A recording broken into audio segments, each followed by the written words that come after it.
Now, and you just see lies everywhere. So what makes a man that's married to his wife and they see lies all around him every day in the newspaper, magazines, everywhere? Well, I mean, there's a big difference between some of the things that you're talking about, but you do raise a very valid point. The reason the guy that's cheating on his wife can get away with it is because all the rest of us let him get away with it. Yeah, and it's lies is everywhere. But now, like if you work for a corporation and they put out the advertisement and they lie in the advertisement, but if you work for them and tell them a lie, and they'll fire you right on the spot. But yet they can put advertisements all over the country advertising something for a rebate or something, and there is no rebate and there's nothing done, you know? Hear what you're saying. Thank you, my friend. Off it is this time to the north side. Hi, North. You're on the air at WLS. Hello? Hi. Yes, Bob. I'd just like to say that I listen to your show, and I like your show, and I agree with most of your beliefs. And I'd like to share it with you. I am a doctor on the north side of Chicago, and I have been happily married for 20 years. And I find myself in the middle of an affair. It happens. It does happen, and it's something that I'm not terribly proud of. And I also don't feel that it has had a tremendous effect on my love for my wife, which is why I continue. But it has a tremendous effect on the rest of society, the rest of society that knows about it. Well, the question is, I would like to know how you can go ahead and justify that. How I can justify it? Yes. How is my affair affecting the rest of society, sir? Do any of your friends know about it? Yes, my best friend knows about it. Well, it makes it easier for him to cheat. Well, geez, my good buddy Joe over here, he's doing it. So are we... God, and then Margaret, I've been married to her for 20 years. She comes to the table with her hair in rollers. Yeah, that's how it makes it easy. So, in other words, we're speaking of the wholesale erosion of society. I wouldn't ask you to stay in a bad marriage. I wouldn't ask you to stay in a marriage that you don't want any parts of. I wouldn't ask anybody to do that. Hell, I've been in a bad marriage. Well, that's the whole point. I feel as though I have a wonderful, loving wife and a wonderful marriage and 3 wonderful children. So because I am... How are your children going to feel about it if it... Well, not if, but when they find out. Yes, is that an inevitability? Don't you have a responsibility to those children? Well, of course I do, which is why I keep this secret. And that somehow makes it better? No, it doesn't. Living a lie? It doesn't make the guilt that I feel any better. Would you tell your children that it's okay to cheat on their wives? That it's okay to, just to utter the marriage vows but not to mean them? Would that be the message you would give to your children? Well, let's just say that I am an exception to the rule. This is the first affair that I have had in 20 years. And I do not see it. I think that if it affects your primary relationship, then indeed it is something that I would not condone and that I would not... Affect your primary relationship? How do you think your wife's going to deal with it when she finds out? Why is it a when? Why can't it be an if is the question? Because it usually is a when. The longer they go on, the greater the likelihood. Every day that affair lasts, the greater the likelihood that it's going to be discovered. You're going to make a mistake. Or somebody's going to get mad at you and call your wife. The longer it goes on, the greater the likelihood it'll be discovered, my friend. I see. Well, I thank you for your suggestion. Thank you very much. Goodbye. Take care. 591-8900. The conversation will continue into the next hour, please. Whatever you do, don't venture very far. This is WLS, Talk Radio 890. WLS, Chicago. I'm thinking a pair of pliers and a screwdriver tomorrow and make sure you don't have that microphone available to you. I was a very bad boy. I hadn't had any dental x-rays in years. What are you trying to drive the rest of them away? All right. Our next news will be at 4:30. Bulletins let's at 1. turn on the Lassiter show so that we can hear about Johnson's trip to the dentist. That'll be exciting. I'm Jim Johnson. WLS Talk Radio. They don't even do that kind of stuff on GN. Yeah. Right.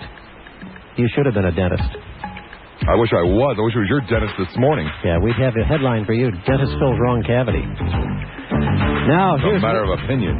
Now, here's more talk with a man who says, do as I say, not as I do. Bob Lassiter. Welcome back, Fun Seekers. Tuesday, December the 12th, 1989. Lassiter with you at WLS Talk Radio 890, Chicago's talk station. And I never say, don't do as I do as I say. I'd never say that. That's your whole life. I heard the It's not my whole life, Johnson. I just happen to be more honest than most people. My life is filled with mistakes like everyone else's. And you have 4 hours to talk about. It takes 4 hours, too. Johnson, don't you have some news ribbons or something that need changing? I've got another cavity to work on. Yeah. See you later, buddy. Yeah, thanks. Merry Christmas. Thanks. Merry Christmas to you, too, Johnson. All the calls are gone. Half the board is empty after this. 591-8900, 591-8900. Workman blames his tools. Like to put him in a tool chest. Anyway, where was I? This all started out in the 3 o'clock hour, mildly tongue-in-cheek, concerning the year of the bimbo or the year of the stud, naming two particular bimbos, Margot Adams, who settled, of course, today with Wade Boggs, who's one of the studs, and Nadia Comaneci, who is, as we speak, probably in lust somewhere in a cheap hotel room in Miami with, what's-his-name, the roofer. We've kind of been bemused, I don't know what the proper term would be, over the last couple of weeks that the Nadia Comaneci story has just not caught on in any shape, manner, or form. Yeah, there are columns about it and news reports about it, but with the average guy on the street, it's just another house wrecked. Who cares? Statistically, 70% of the men listening to this show are unfaithful or have been unfaithful. 50% of the women have been unfaithful. Something that I've been guilty of, too, in my lifetime. Not recently. Not for a long time.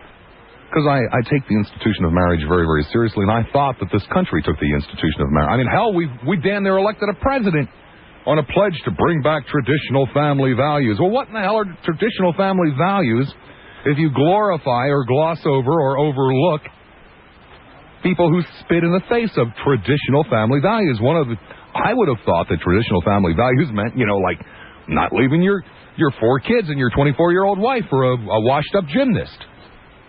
Or not hustling a baseball player. Or being a baseball player and then trying to lie about it. And then make excuses for it.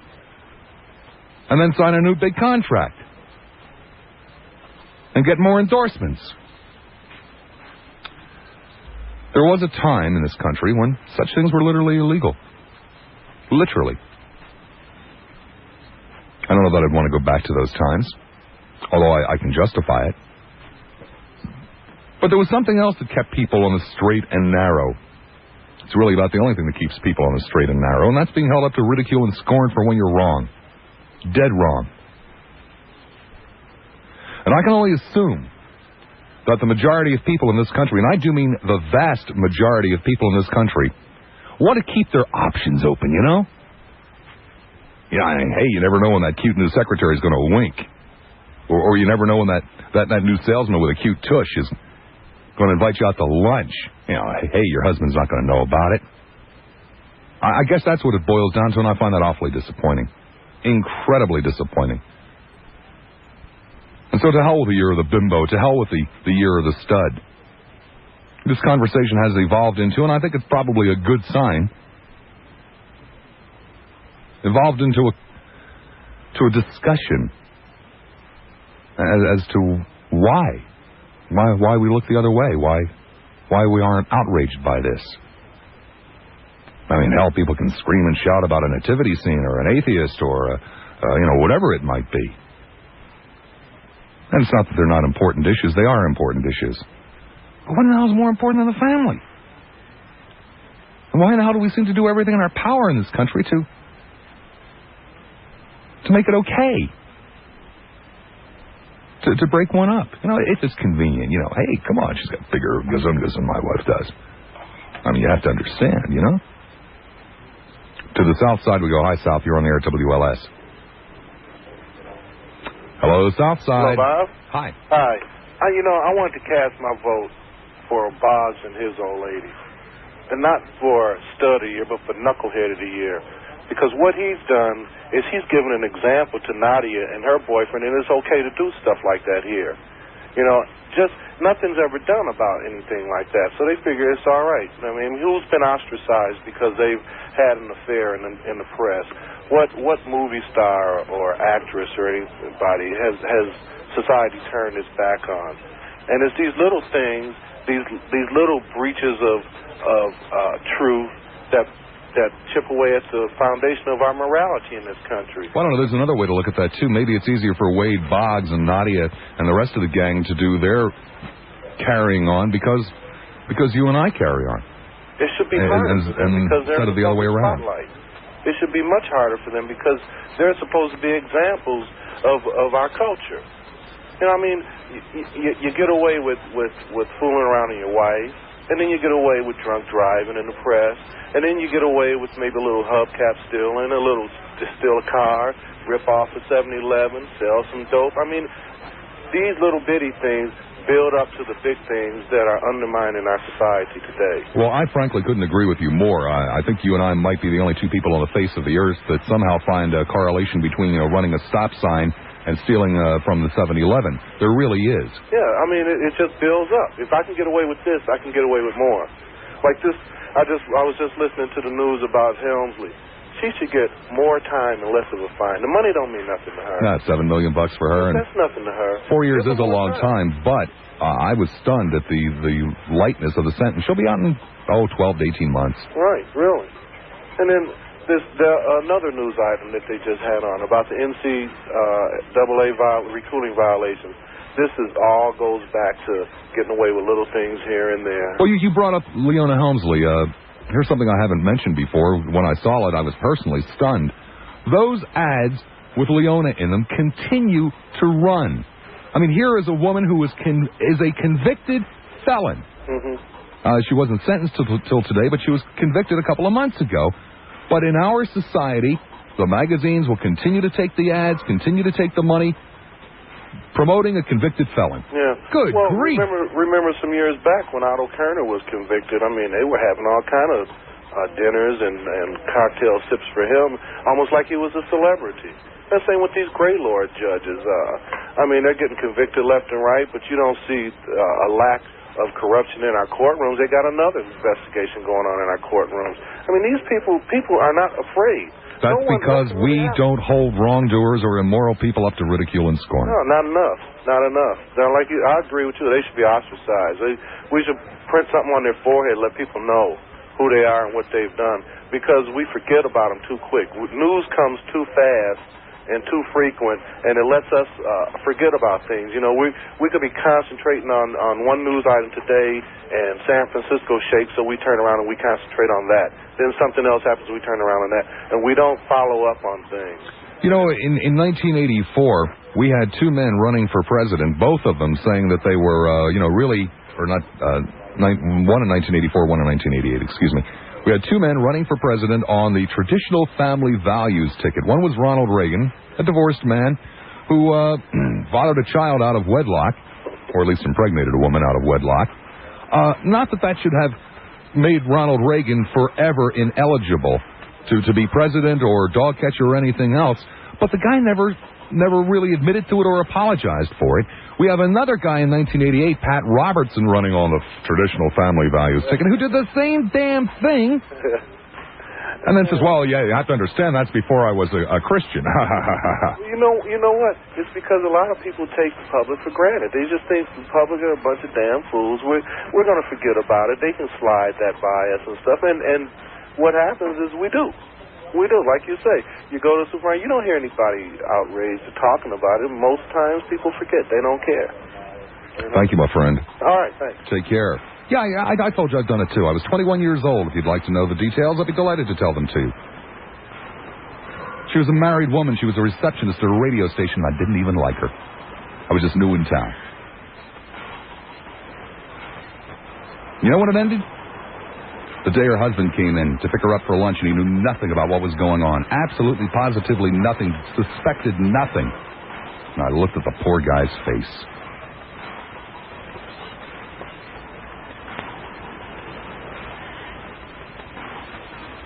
And every time I've been tempted, I think about the guy's face. It's wrong. It's dead wrong.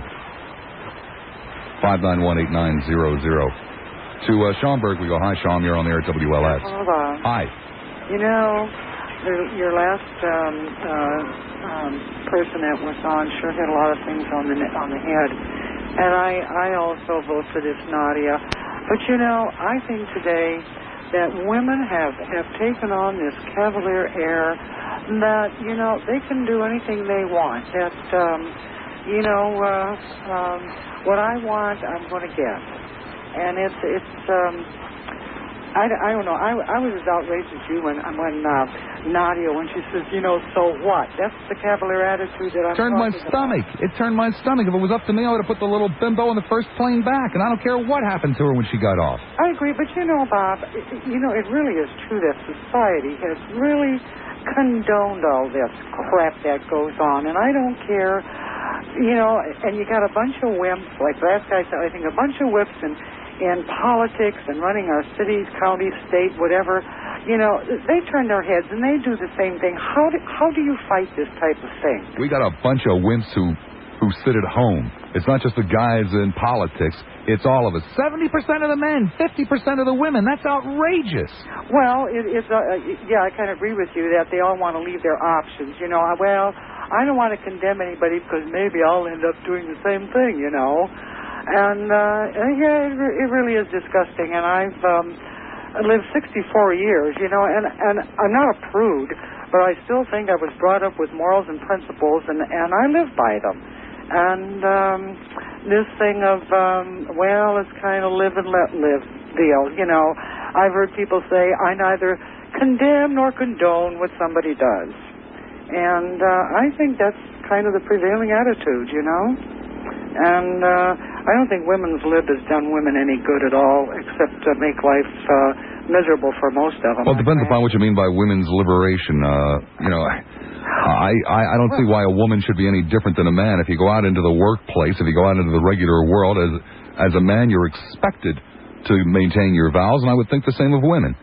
Well, about some time ago, because I have listened to you also since you started. I am home most of the time, but I was a career woman, and I was a retired accountant, and I was a corporate controller. Now, we're going back a number of years when I was a rarity among men.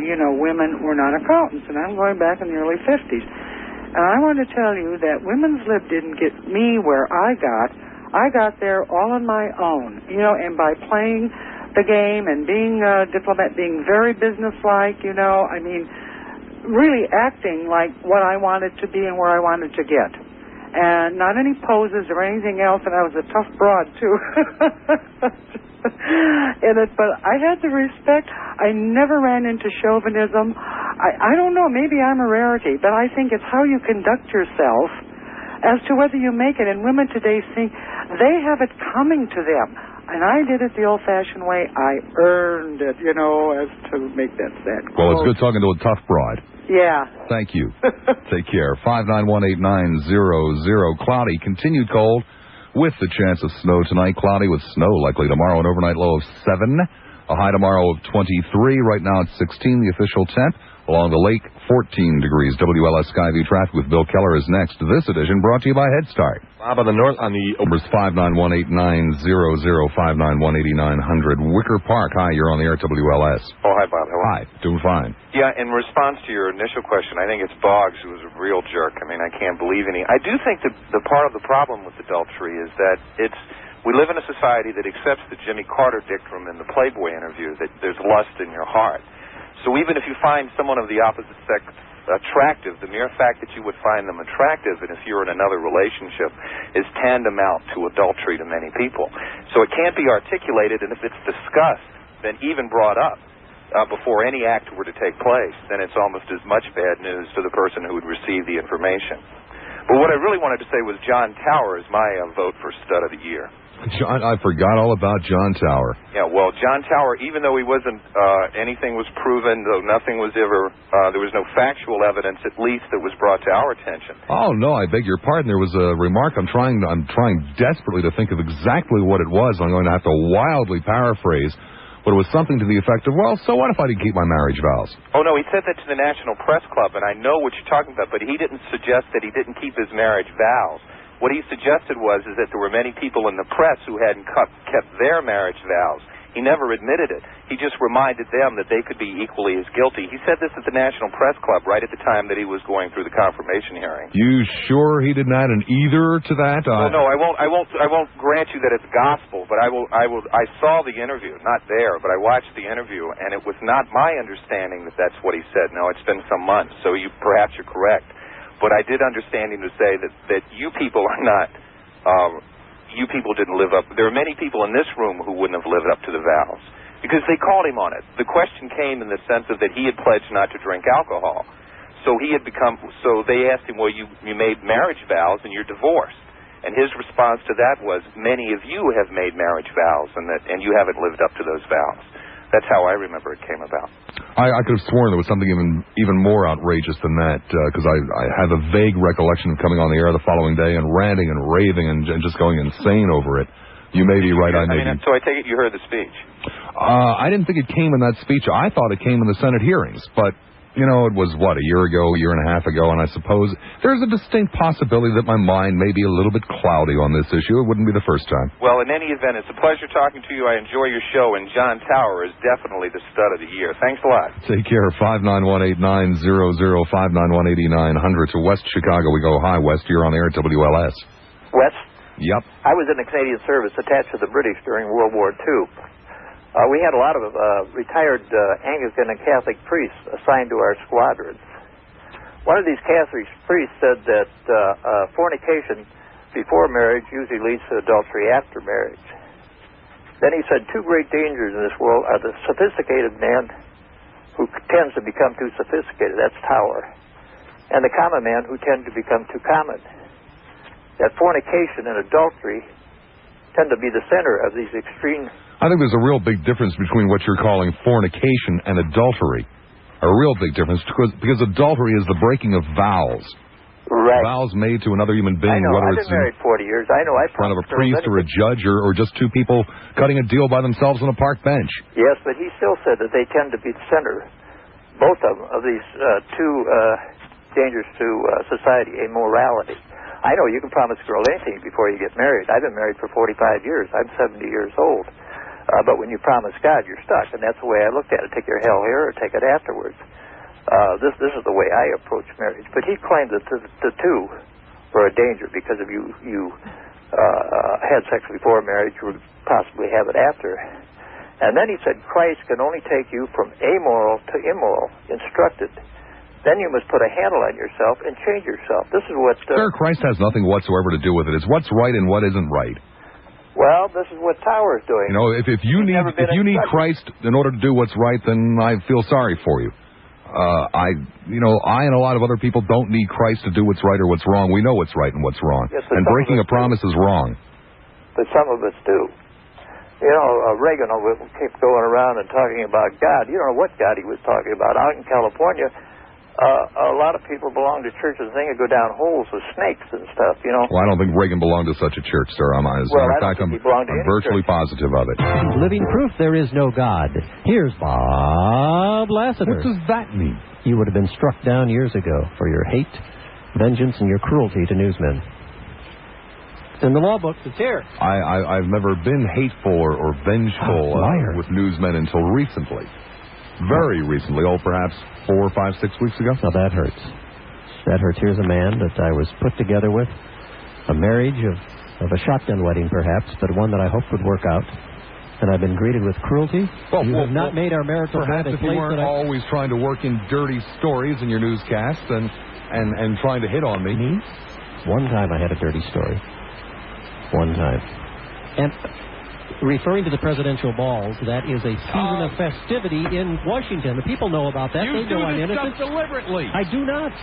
Deliberately, you try to work in things that have more than one meaning. I try to make our radio home a place of news, information that informs and interests people and make it inviting. You turn it into a cheap, tawdry day in court where you attack me. You are an unfair fighter. You pre-plan your vicious attacks on me and the news. And the people know it. And they're on my side. I sit back there and field calls all afternoon. Well, I got one call one day. Why don't you tell them about last week when the boss sent you to the shrink? Because he's caught on to this stuff, too. Why don't you tell them about what happened? Jerks.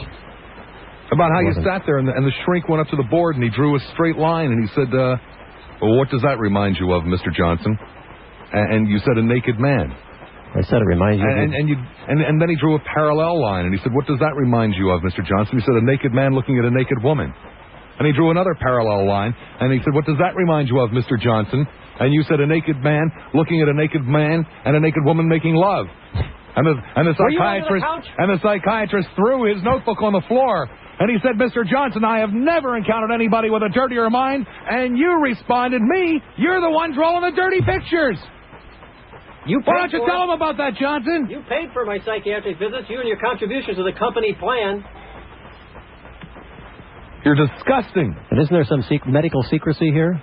I took you along as a friend. A friend because you're the reason for my mental ill health.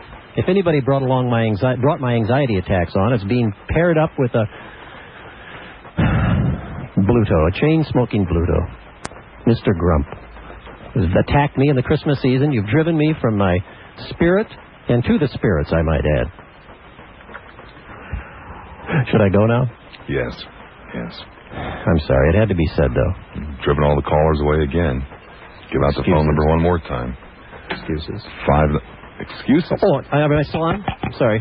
Thought we were off. My mic's off, right? You know, one more time with this guy. I wanted to tell you while he's on commercial break. One more day like this, and I'm going to call it quits. Do I have another job? No, but I'm calling it quits. Commercial's over? 5918900. To a car phone we go. Hi, car. You're on the air at WLS. How you doing, Bob? Fine, thank you. Good. Out of curiosity speaking, if in fact the definition of normal is what the majority of people say it is not this behavior now becoming normal? Well, obviously it is. Normal doesn't imply what's right or what's wrong. It just implies what is. Right. So if you're concerned, why are we not holding up these people for scorn and ridicule? There's very few people left to throw the first stone. If 70% of the men are adulterous and 50% of the women are, who's going to throw the first stone? Well, it's a good, valid question that you bring up. I'm just constantly amazed that we talk such a good game, that we pay a lot of lip service to it. But when confronted with it, either at a national level or our best friend at work or whatever it might be, the lady next door, it's honey, that's the way it goes. I understand, sure. There hasn't been a woman or a celebrity that I can recall, aside from going back all the way to Ingrid Bergman, who has been held up to scorn and ridicule in our country. We could talk about presidents. Ronald Reagan, of course, did father the child. Nancy Davis stole him away from his former wife.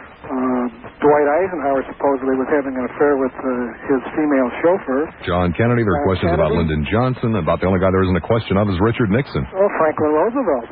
Exactly. Died in the same town. There's not the same house. But, and then please don't misunderstand. This is in no way to justify, or no attempt to justify this, but at least in most of those cases, it was not publicly known.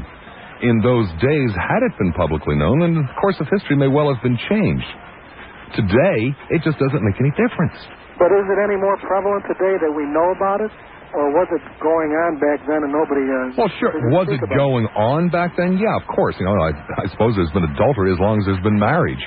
Probably. But has it been going on to the degree that it goes on today? I'm not so sure about that. I think that it's got to be worse. It has to be worse. One more question, I'll let you go. I heard basically you took apart Nadia Comaneci. Yep. How about the man involved? Oh, what's his name, the roofer? Of course. He's the one that forsaken his scumbag. Children. He's an absolute scumbag. I am ashamed as a member of the male gender of this man and Wade Boggs and all of these other turkeys. I am deeply ashamed. But also, too, if we didn't, society in general forces us to hold these people up. There's money in it to talk about people like this. It sells newspapers. It keeps radio programs going. It keeps There's money in it? Yeah, I think that's a valid argument, but I also think it's far more valid that the reason they are not held up to public ridicule and scorn, by the way, the media has just ripped the hell out of these people, the public is the one that hasn't, is because people wish to reserve for themselves the right to do the same thing. Well, that's true, but how long would have Zsa Gabor have really lasted if she had not been an ordinary person? Now you've lost me. Somebody slugging a cop or that's not news. But when a celebrity does it, and then we keep going on and on and on about it. Well, that's gossip. What you're talking about in terms of Gabor, that's just run-of-the-mill gossip that we idle away the hours chatting about because we don't know what the hell else to talk about. But these particular cases go well beyond gossip. These are very fundamental questions, or at least they should be in our society when we when we allow people to masquerade as political prisoners or political refugees, when obviously anything is the case, when we make a mockery of all the good, decent people throughout this world who are trying desperately to get into this country and are on long waiting lines, but a little bimbo can blow in because she thinks she's going to sell her story to the movies and star in it and run off with her boyfriend, the roofer. It makes a mockery of our entire system. Can I get off the subject for a second? Sure. Okay. Occasionally you come up with these programs on lawn heads or pizza programs. Could you just limit that to perhaps a part of your program? Well, it is just a part of the program. You can go on a whole show, and when I say program, I don't mean your whole entire program. I'll tell you. 3-4 hours on. I'll tell you why I do it. I mean, that kind of turns a person off. I'll tell you why I do it. Because first of all, it appeals to a certain segment of the audience, and secondly, and even far, far, far more importantly than that, it brings in people who would not otherwise call. It breaks the ice. And at least in theory, and it's actually in practice, what it does is it enlarges the caller base because the next time it's easier for them to call on something that you might find more intellectually stimulating than whether or not you can get a decent New York-style pizza in Chicago. But it's done with tongue-in-cheek. It's usually done after a relatively heavy show. As you would say, I mean, there's no question about it. Hey, good luck to you. Thank you very much. Bye-bye. 591-8900, one line available. This time it is off to another car phone. Hi, car. You're on the air, WLS. Hello. Hi. I just wanted to comment that when you said that the politicians and sex and all that, how they affected history, didn't a sex scandal affect John Hart and his political ambitions? You mean Gary Hart? Gary Hart, yeah, I'm sorry. Wrong actor. No, it wasn't really the sex scandal. It was the lie about the sex scandal. I don't think Gary Hart would have been run out of the presidential race over it. It's just that he blatantly lied. He got caught red-handed, and he lied. That's the reason that he was driven out of the campaign. Yeah, well... And don't forget, he damn near came back. Yeah, wasn't it the fact that there was just a cover-up like they were trying to do with all the others? A cover-up? I beg your pardon, it was the media that exposed it and hounded him on it. Yeah, I understand that. He tried to cover it up. Right, yeah. Okay, well, that's all I had then. Okay, 591-8900, Zealand. Hi, you're on the air at WLS. Hey, Bob. Hi. I'm a truck driver, listen to you every day on the radio. One thing I'd like to say about you and Johnson, I think that you're right. Johnson dreams up his Freudian slips before he comes on the air.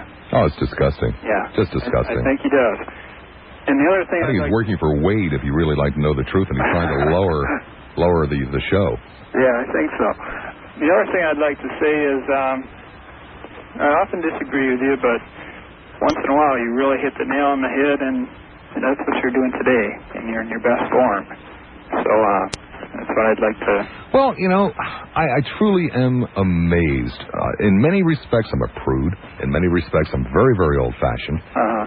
You know, I have a way about me that tends to incite people saying perfectly reasonable things. I mean, lots of hate calls today, by the way, being in favor of fidelity, believe it or not. Off here. Oh, I wish someone would come out and say things like this more often. I mean, I think that's what we need. I mean, instead of dwelling on, some of the things that, you know, talk shows tend to dwell on, I wish that subjects like this would come up more often and that it would become more of a consensus among people that this is, you know. I'll bet a damned healthy majority of this audience has received a phone call in the middle of the afternoon or early in the evening or whatever from a friend or an associate saying, hello, Joe, I'm having an affair. Could you help me out on this one? I need an excuse. Sure, Harry. Hey, no problem. Or, hey, Margaret, I'm having an affair. Can we use your place tomorrow? Oh, sure, Mary, no problem. It becomes more and more acceptable. I mean, you even see it on TV now, and it's not a big deal, Three's Company or whatever. Everything is, it's accepted on TV. It's in all our entertainment. It's in the movies, and it's like people accept it as a fact of life, and it just shouldn't be that way. It should be something that's looked on and abhorred, I think. Should be, but obviously it isn't. It should be. Thank you, my friend. All right, thank you. I wonder how many of you people listening have literally just been involved in what I just spoke about. I mean, I can understand you're not calling it in droves to admit to your affairs and promise never to do it again. I can understand that. That's within reason. I mean, what the hell? You're only human. I'm only human. But how many of you people have actually aided an affair? Actually aided one? Or at least said, well, it's okay, Joe. No, it's not okay. You've got to understand that the reason that Joe can get away with it is because quite frequently his friends helping. And the same with Josephine. Her friends help her. I mean, have you people ever done that? Are you ashamed of it? I guess not. 591-8900, Oaklawn. Hi, you're on the air, WLS. Hi, Bob. Hi. I wanted to say that I agree with you 100%. I'm totally against adultery and how it wrecks the family relationship. It's a bad example for children. And it just goes on and on. It's the only damned contract that I am aware of in this country where you cannot go into court and sue for damages, where you cannot have a contract enforced or anything else. I just want to make another comment. Something else you said, though, did bother me, and that was regarding the man who mentioned Jesus Christ, and you said you feel sorry for anyone who needs Jesus Christ. And no, that's not what I said at all. What I said, I'd be delighted to repeat it for you. Please don't misunderstand me. I said I feel sorry for anyone who uses or can only attribute the knowledge of good and evil, right and wrong, to Jesus Christ. To that type of a person, frankly, I do feel sorry, because I think that it should also be inside of us. If you need Jesus to help you along the way, that's all fine and well. But if you don't know what's right and wrong on your own, then I'm afraid you're a pretty pathetic human being. Especially this is the Christmas season, and we are celebrating Christmas. Like yesterday you mentioned about Santa Claus, and that's, you're welcome to your opinion how you really look up to Santa. Well, I look up to Jesus, and that's just the difference of opinion. Well, I don't hold that against you, and please, again, I come back, don't misunderstand what I said. But there are so many people, religious people, who would tell you that the only thing that keeps them on the straight and narrow is their love of Jesus. Well, what's wrong with that? What's wrong with it? If Yes. it's the only thing? Yes, what's wrong with that? Well, then in essence... He helps you in your daily life. What's wrong with saying that? Well, you should also be able to help yourself. But you should also know yourself what's right and what is I'd rather wrong. lean on God than lean on myself. Why? Aren't you a strong human being? No. You're not? No, if I was, I would... You mean you didn't rob the 7-Eleven this morning just because of the fear of going to hell? Or because you know it was wrong? No, I didn't say about fear. That's your interpretation of what I'm Well, then why didn't you rob the 7-Eleven this morning? Because I love God. Oh, is that the only reason? You would have robbed the 7-Eleven if you didn't love God? Well, people who do not want to depend on God depend on themselves, and that's what the result is. I refuse to believe that. I've talked to you now for about 2 minutes. You sound to me like a damn good woman. You knew that it was wrong to rob the 7-Eleven. You didn't have to have somebody else tell you. That's true. That we do know right from wrong. I agree with that. Okay, well, that's all I'm saying. Okay. Well, have a good Christmas. You too. Okay, bye-bye. Take care. There we go. Let's go to Milwaukee. Hi, Milwaukee. You're on the air, WLS. Hi, how are you? I'm fine, except I've made a tragic mistake. Milwaukee, can I put you back on hold for about 2 minutes? Sure. Okay, I'm sorry. I forgot to look at the clock, and, I got all these things I got to do. Once again, here's Bob Lassiter. Sometimes I just can't believe how stupid I am. Just during the last commercial break, I'm sitting here, and it suddenly dawns on me while I'm dealing, while I'm sitting here pulling teeth. Board fills up, board drops off. Board fills up, board drops off. And I wasn't getting the kind of calls that I expected to get, and it just suddenly dawned on me. God, I don't believe how stupid I can be. I've asked you to examine your own conscience, and I've asked you to be critical of yourself. That's not what talk radio is all about. Talk radio is all about bitching about someone else. Talk radio is about being a victim, not a perpetrator. Fool that I am. Well, don't worry, we're changing the topic at 5 o'clock. Like I promised at the beginning of the show, I'm going to gamble and gamble heavily. If it works, it'll be worthwhile. If it isn't, it's going to be the longest 2 hours of my life. Off it goes, this time to Milwaukee. Hi, Milwaukee. You're back on the air. Yeah, hi. I've listened to a lot of talk hosts, and this is no BS. You're the best I ever heard, and I really mean that. You're kind, and I appreciate it. I teach a course in criminal thinking, and one aspect of criminal thinking is justifying, minimizing, and diverting. And I saw a lot of that with the Tower case, because the argument in defending Tower was that everybody is doing it, and if you take that premise, then you're saying that you might as well have no standards and you might as well have anarchy, which is craziness. I do feel, Bob, that there's a double standard, though, to the extent that, for example, a poor man can go to jail, but the people in the Iran-Contra can skate through. And I also see that somewhat in sexual matters. I felt that Kennedy and Hart deserve the disapproval of the American people for their running around. But yes, they do.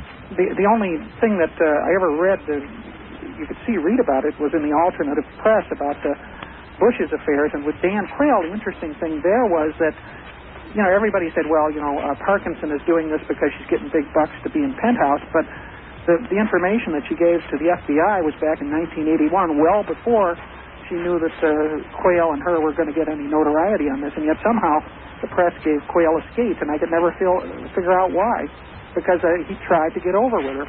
And yet the press gave him a skate on it. And it seems like... I don't know that the press gave him a skate on it. I think the people gave him a skate on it. Was it reported? It sure was. Was it reported a number of times? It sure was, but it just didn't catch on. Yeah, you're right. I think the national anthem should be changed to make the world go away. You mentioned Gary Hart.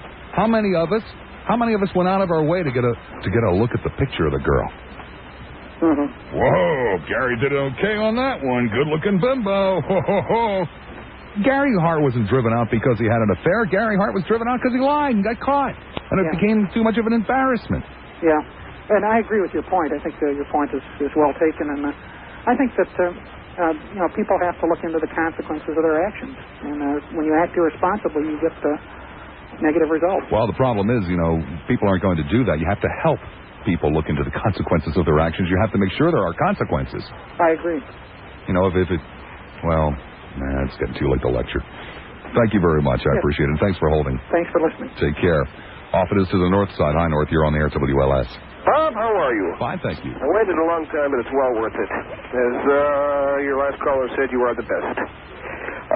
Just a comment about Nadia Comaneci. I don't know if a lot of people most people probably don't recall, but this young imperious snob, when she was here in 76, was it?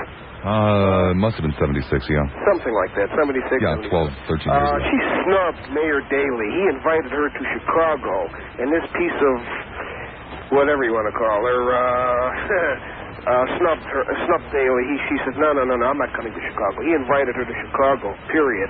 I don't know if anybody recalls that, but I do. I certainly do. And I don't think she should be allowed in this country, period. I just don't like her ways, Now, I totally... millions now, right? I totally agree with you. No, I don't think Give her crap. She's not going to make millions now. She might have to settle for a few $100,000, or maybe just a few tens of thousands. But she is everything that we supposedly are not in this country. And all of the decent people waiting to get in, who she was putting the line in front of, it just makes a mockery of the whole system. Exactly. The whole thing is... what in the hell do we stand for? Anything? Lip service, I guess. Yeah, that's about it. Thank you, my friend. Thank you. Have a good night. I'll try. One of the things that I used to love to do when I worked in the other market is talk to young people. Last week, we talked to young people, tongue firmly planted in cheek, ranting and railing about skateboards and having a little bit of fun at the expense of some of the people who didn't quite catch on, although an amazing number of them did. Well, I want to talk to young people for the remainder of this program.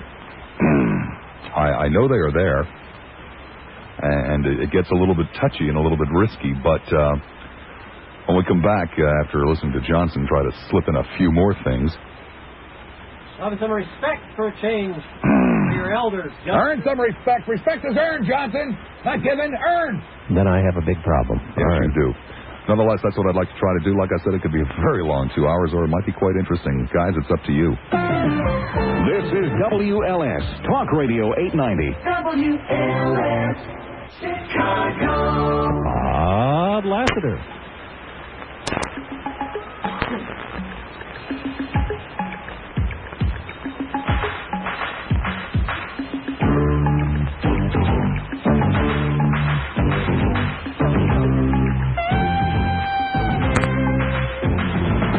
Welcome back, Fun Seekers. A Tuesday, December the 12th, 1989. Lassiter with you at WLS Talk Radio 890, Chicago's talk station. Here until 7, as I am every weekday. Let me preface this with a couple of remarks. There's one thing there's one area of this particular business in which I do not shine. And that is when I lay something on the table and it doesn't work. And I don't get a lot of phone calls. I've never, with the 5 years I've been doing this, I've never quite learned how to do that. I go into an absolute panic. a total, complete panic. My mind goes blank. I don't know what to do about it. And I'm taking a chance. I'm taking a very big chance in what I would like to do for the remainder of this program. But it's not just for this program. It's something I'd really like to do a lot of in the future if it works. And it's totally and completely up to the people that I'm going to appeal to. I have a lot of young people that listen to this show, and I'm very, very proud of that. It pleases me to no end. But I don't have a lot of young people who take part in the show, and I can understand that because a lot of the things that we talk about, most of the things that we talk about are not the things that are on young people's minds, and there's nothing wrong with that. It's, hey, it's a fact of life. We all live in our own little world, young people too. Work, the board's going to fill up, and it's going to take 30 to 40 minutes to get to you. I'll tell you that up front, because I know you're not used to calling talk shows. If it doesn't work, you'll get through in no time at all, and you'll be on the air, and I might try to keep you for 30 or 40 minutes till I get another call. But I believe in you, and I'm interested in what you have to say. And as I said a little bit earlier, if it works, I want to do a lot more things that are of interest to you, because I'd like a lot more participation in this program by young people. Already I've gotten 2 hate calls. Unbelievable. To the phone numbers, 591-8900. Oaklawn, hi, you're on the air at WLS. Hello, Oaklawn. Hi. Hi. Is it a good idea or a bad idea, Oaklawn? It sounds like a good idea. I hate to say this, but like they said on a few days ago on that Future Outlook, about it takes a college education now in order to get a job in the future. And, because the Japanese and other countries in Europe is catching up and they're getting ahead of us economically. Are you still in school? Yes, I am. What year are you in? I'm a freshman in the University of Illinois. Okay, obviously you're not in high school. Would you, and in college you can make your own decision as to whether or not to go to school 12 months out of the year. Oh, yeah, that's true. Well, what would you have thought about the idea last year? What would you have thought about the idea last year or the year before? I wouldn't have liked it so much because of, that's the sacrifice of the summer. Can you comprehend that literally your future and your nation's future may well depend upon it? Yeah. Okay. That's it. Thank you very much. Bye. Take care. 591-8900. Again, I will be painfully honest with you. Ain't too many calls on the Phenomenon. And I'll be even more honest with you. I doubt I'll try a second time. I doubt I'll go through the agony a second time. It's not fun sitting here pulling teeth, but I am really interested in what you have to say, and I think it's a valid question, and I think it's something that is not going to go away. And I'd like to have your input on it. Okay? Fair enough. Cloudy, continued cold with a chance of snow tonight. Cloudy with snow likely tomorrow. An overnight low of 7. Radio 890. Now, more of Bob Lassiter. By the way, just in the way of clarification, there appears to be some confusion amongst the old fogies out there. This remainder of this program is for people 18 and under.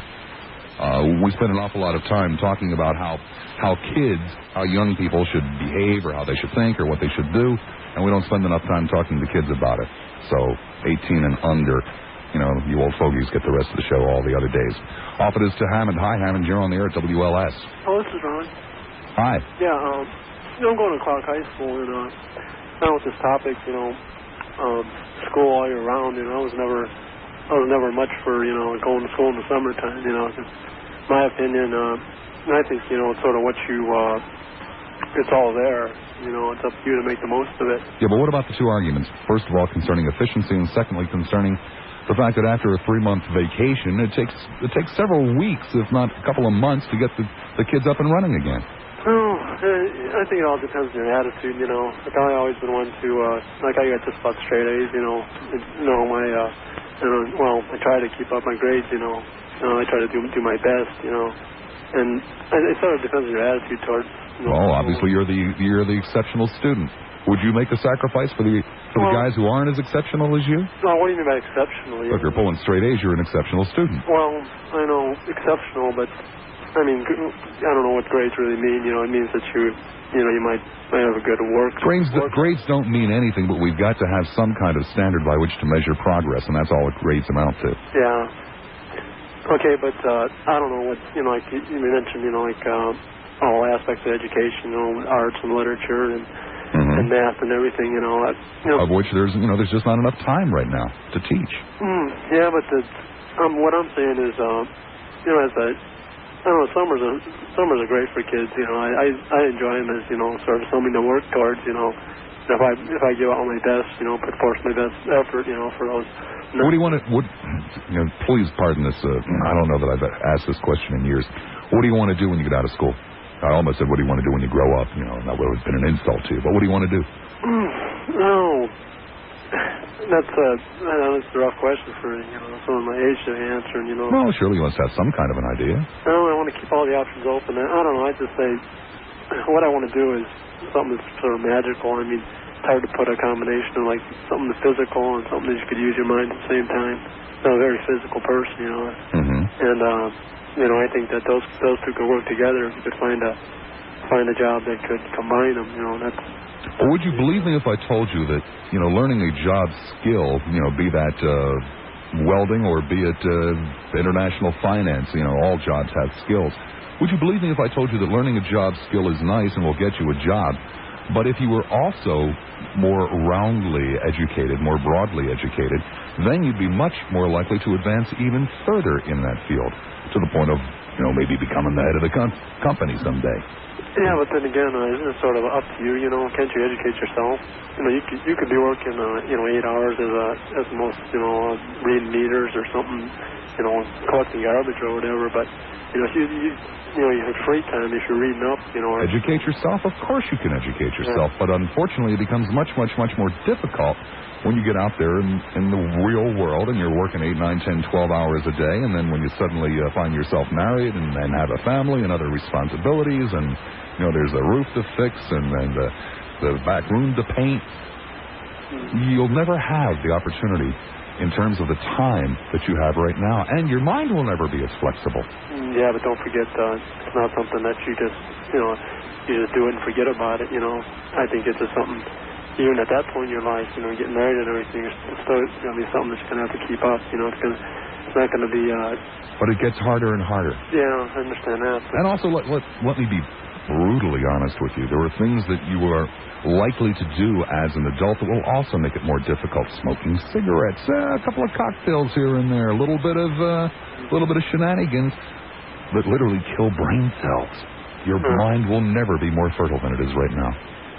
Again, I still think it's up to the person. I think you can, if you like to talk about the word efficiency, if you make the most out of not only education but everything, But I think if your mind's set on a certain attitude, even if you're doing this, like you said, any trivial job or whatever, once you get out of school.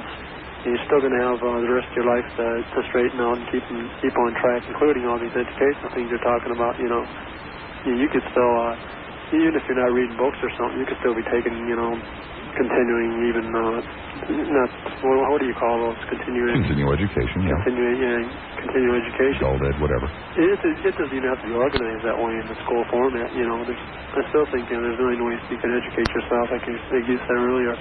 Again, I think it's up to each person. Thank you, my young friend. Okay, can I just mention something? Sure. Remember you were talking about those tasty cakes? Yeah. I'm looking at something that you wouldn't believe how great these things are. Little Debbie snack cakes? Did you try those Christmas tree cakes? These are killer. Oh, try them. These are killers. Really, I can't believe how good. All the more reason to make these damn kids go to school 12 months out of the year. Give them a try. Thank you. Take care.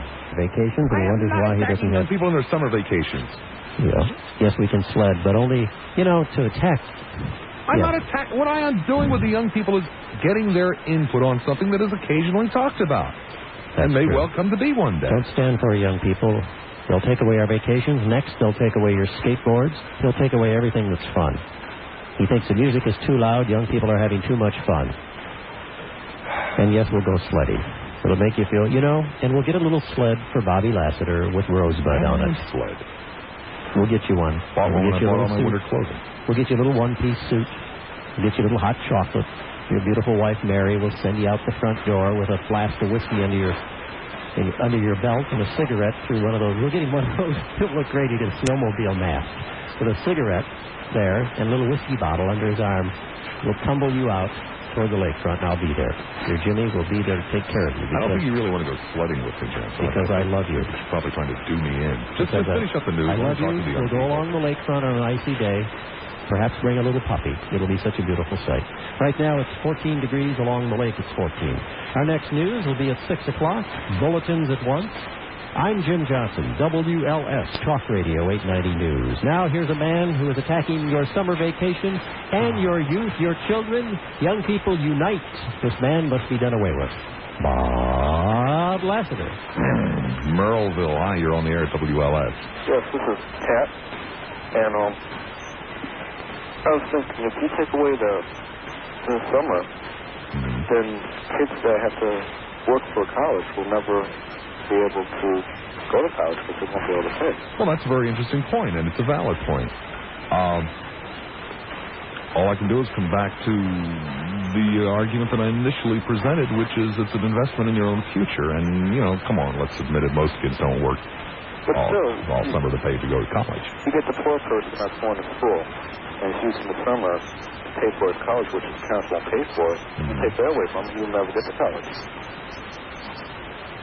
That's the best reason you can think of for not opening the schools 12 months a year? Oh, no, I have other reasons. Well, let me hear them. Another one of the kids today, so I know in my class, they tend to just go to school and make their parents happy, and that's all they're there for. And are you serious? Yeah, you'd be amazed. Kids will just sit in class, and especially my modern world history class, kids will sit there and they won't know what's going on the world today, even in our own country. Are you one of those kids? No, I'm not. I'm very well up to date on world history presently. Past I really don't like, but present I really do like. And you just listen to them, and if a student doesn't know what's going on in his own country, he has really no place in the school, I don't think. Well, you see, but one of the things that is going on in your own country is the fact that we're falling further and further behind the rest of the world in education. We're, pumping out more and more kids with high school diplomas that don't know how to read or don't know how to do basic mathematics.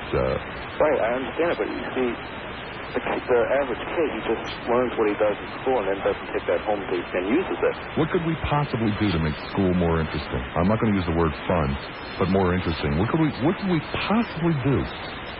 Where are we blowing it? We being, the adults. Well, I suppose really trying to scare kids by telling them what it's really like. And yeah, sure, there are a lot of neat things about being an adult. You can stay up as late as you want, and, you watch any television show you want to watch.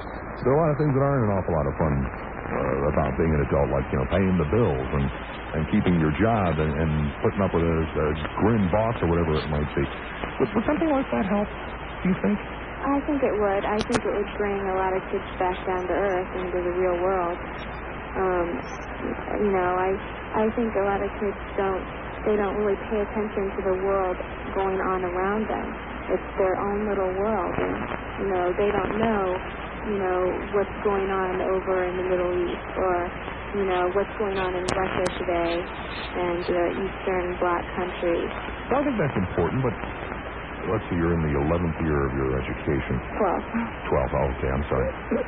Did anybody along the line, did any of your teachers ever say, look, okay, take out a piece of paper and pencil and write down on the top of it $350. And now take that $350 and tell me how you would spend it if this is what you were earning. Kind of get an idea as to how you're going to live on what is, $350 is about an average salary in this country today. Anybody ever do that? No, but I have thought about it. I think my father has said something to me like that before.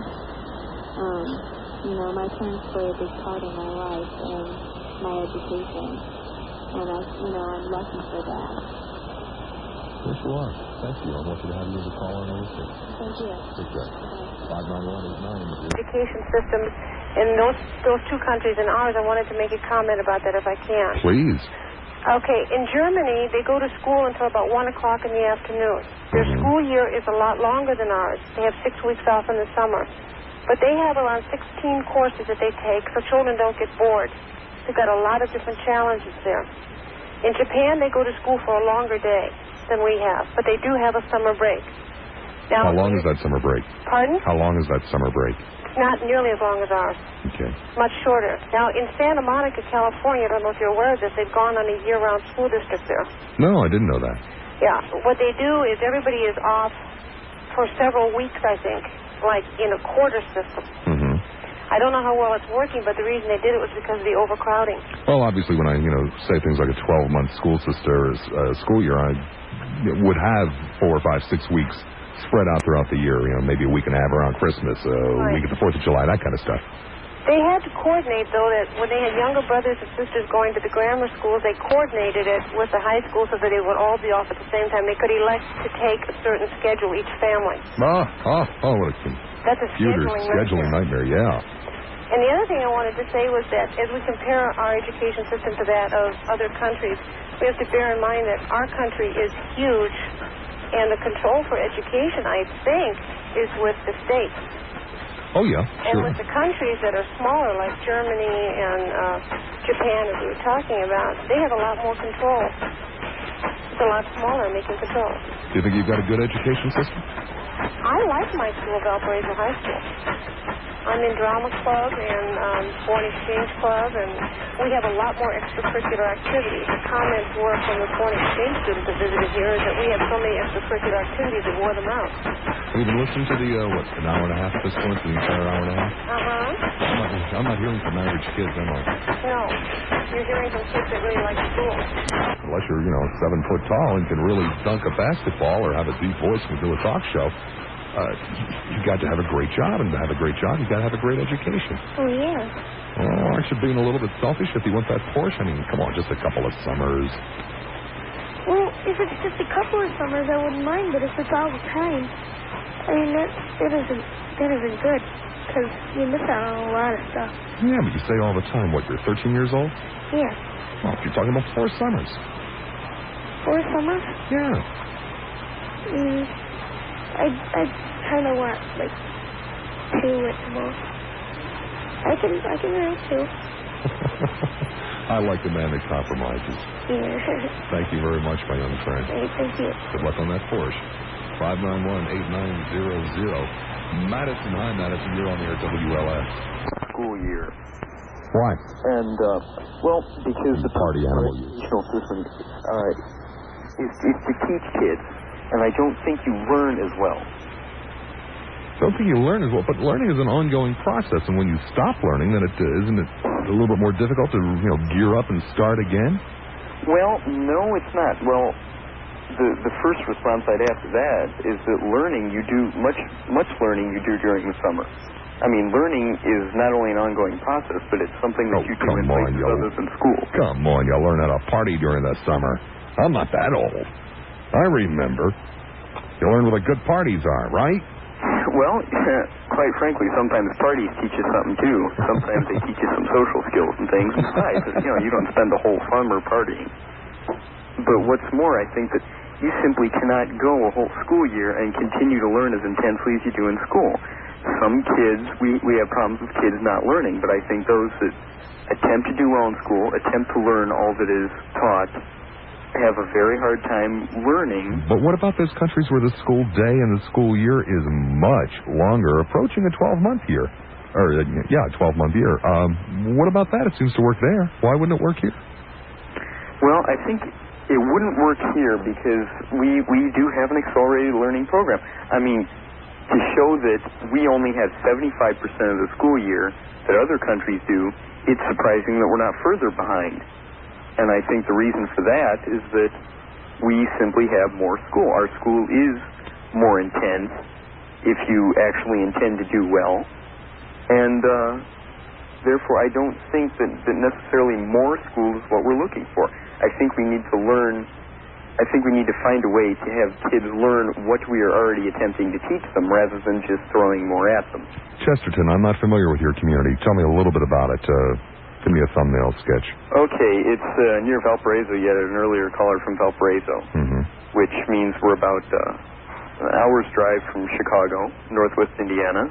City about 10,000 people. Middle class, upper middle class? Yeah, mostly middle class. Do you know any kids in your school that, for all practical purposes, can't read? Yes. Yes, I think so. Wow. And somehow they get along. Somehow they manage to be promoted from time to time anyway? Yes. Yes, indeed. Do the teachers know they can't read? Some do, some don't. In some cases, yes, and in some cases, no. It's not no. Does that anger you at all? Well, yeah. As a matter of fact, it does. But I don't begrudge these people being promoted. I think that I frankly pity them because that's a problem that they have. It's a handicap. Thank you very much, my young friend. Thank you. Take care. One line available, 591-8900. I take it back here at 2. Joliet. Hi, Joliet. You're on the air at WLS. Hey, Bob. Hi. Hi, I'm a senior at Central. What do you think about this idea? I think it's kind of stupid. I think a serious student would not need, to go 12 months through the year, if he's already serious about school. Most students aren't serious, though, are they? I think the majority of them are. Because times are changing. But wouldn't you want every last possible minute while your brain is still fertile to cram as much education into it as humanly possible? You've got all the rest of your life, which I know it's hard to conceive of when you're 17, 18 years old. But wouldn't you want every possible moment available to you? So that you'll have that much easier time in life? Somewhat. I still think you can achieve your goals even though if you work hard. Why? Because I know a lot of people who are dropping out, and I really don't think it's a good idea because they're having a hard enough time going to school now, and for them to put a 12-month school, I really don't think that makes any sense. Well, maybe there'd be more time to concentrate on those people that are having a hard enough time now so that they wouldn't be having such a hard time. It's like, a lot of people I know have jobs and stuff, and they don't have time for that, They're helping their parents live and stuff like that, and they don't have enough time for that, for school. I'm getting decent grades and stuff, but for 12, to go to school for 12 months, it's a little too much. Why? Why is it a little bit too much? Because, I promise you school's easier than work. What? I promise you that school is easier than work. No, I'd rather work than go to school, to tell you the truth. Because, I sit in my classes and I really don't learn anything. Why? Whose fault's that? My teachers. Got lousy teachers? Yeah. What could we do to make them better? Anything? They can make the class more interesting. Do they read out of books to you? No, they just talk about a lot of stuff. Like, that doesn't make any sense. Could you give me an example? I've been away for a long time. I've been away from school for a long time. No, if they think that we're all stupid and we don't know what we want, and they always talk about, how life was so hard when they were kids, and we have it so easy. There's a little bit of truth in that. Yeah. But, we have places to go in our life, too. What do you want to do when you get out of school? Be a stewardess. Stewardess? Like to travel. What do you think you might possibly do in the way of your education to help you be a stewardess? Have you thought about that? Well, there's nothing I really can do. I'll be graduating next year. Well, this year, hopefully. Then go to, stewardess school. Well, it's just like, airlines and stuff. I have to go to, an airline school. Do you like to read? Yeah. I read sometimes. I read Stephen King books and stuff like that. Once in a while, there'll be interesting stuff to do with history. I read a lot of that. That's kind of like my most favorite subject at school. Good. That's probably the thing that would help you the most, being reasonably well-rounded so that you can converse with people and hold silly little chit-chat conversations, but nonetheless it's part of the job. Uh-huh. Well, I'm glad to hear that. Well, thank you very much. Okay, thanks a lot. Bye-bye. Good Morris. Hi, Morris. You're on the air at WLS. Hi, this is Christy. Hi, Christy. What do you think about all this? I don't think that we should have a 12-month school year at all. Another party animal, huh? Well, no. We really need that break. And the way college costs are going up so much, we need that time to get a job and earn our money. Because not all of our parents are going to be out there saving up and paying our way through college. Okay, how about if we made it easier for you to go to college, made it cheaper? That would be wonderful, but still. You still want the 3 months, huh? Well, there's summer school for the people that are really serious about studies. And maybe if you only had a special school that had a 12-month school year, where only the kids who are really serious about it. Aren't you serious about your education? I am, and I get mostly A's. But there's no way I'd give up my summer break. What year are you in? Pardon? What year are you in school? I'm a sophomore. Sophomore. Have any idea what you want to do when you get out? I'd like to specialize in the medical field. Do you have any concern at all about the fact that this country is falling behind educationally and that the world that you inherit from my generation, you're going to have a terrible, terrible mess and problems on your hands, not just with, the debt that we're going to leave you and, the miserable Social Security system and all that kind of stuff, but the fact that the rest of the world is catching up and in many cases surpassing this country, and it's going to be more and more difficult for this country to compete in the world. Does that concern you at all? I think our country's ahead in a lot of ways. Yeah, but it's behind in a lot of ways. And I believe that we have a wonderful education system. And I think I'm getting a wonderful education here. I went to a Catholic school, kindergarten through 8th grade, and I got an excellent education there. I loved all my teachers. But are you aware of the fact that nationwide a third of the kids don't graduate from high school, and in some areas it's like 50%? That's not a wonderful education system. Because it is too hard. Too hard? People make it too hard. And if we've got a 12-month school year, like I heard a girl say before, it'll cause more people to drop out. Something to consider. There's some countries that have there's no middle class at all. There's only the upper class, and they probably do school a lot.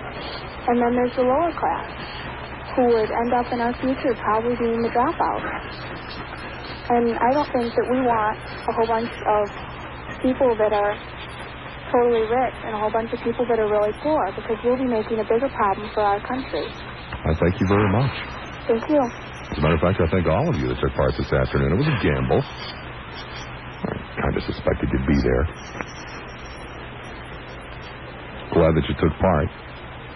And I promise to, in the days and weeks and months ahead, make more of an effort to have topics that are of interest to you, because you are of interest to me and to the other people that listen. And after all, you guys are the future, which is sometimes a little bit scary when we see you on skateboards and with those purple hairdos and all that kind of weird stuff, but hey, we still love you. And I love you, Chicago.